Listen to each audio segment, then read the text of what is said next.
advice would you give businessmen starting out or people who wanna flourish in their careers or who haven't figured it out yet? What Yeah, would you impart as someone who's been in the industry for decades now? you gotta find where you're solving somebody else's problem. If you're solving somebody's problem, that's the oldest trick in the book. For if you're not solving any real problem for anyone, you're not really of great value. So that's where the true value lies in business. Is if you have to find out what problem you're solving for people, and if you can do that diligently and you can really be the rest should take care of itself, because that's an organic incentive structure or reward loop there.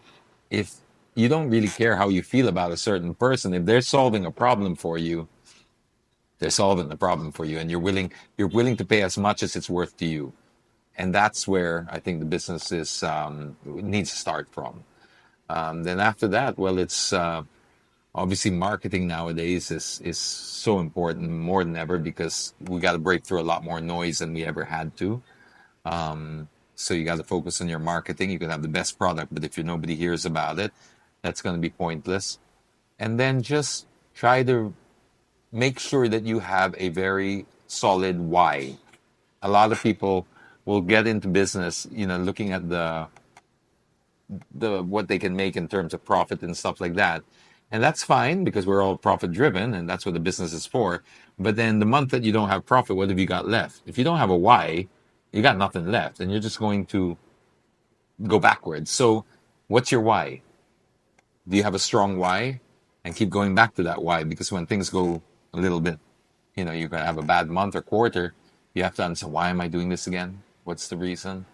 You have to get in it for the right You have to reasons. get in it for the right reasons, and always be am I still solving the problems for people that I set out to do? Mission and vision, I didn't realize how important that was until you go through rough times and you're trying to bring a team in, because you might not, even if you don't declare a mission and vision for yourself, you might kind of know where you're going. But as soon as you have a team, you got to communicate that. If you don't have a mission and vision, they're not going to follow you.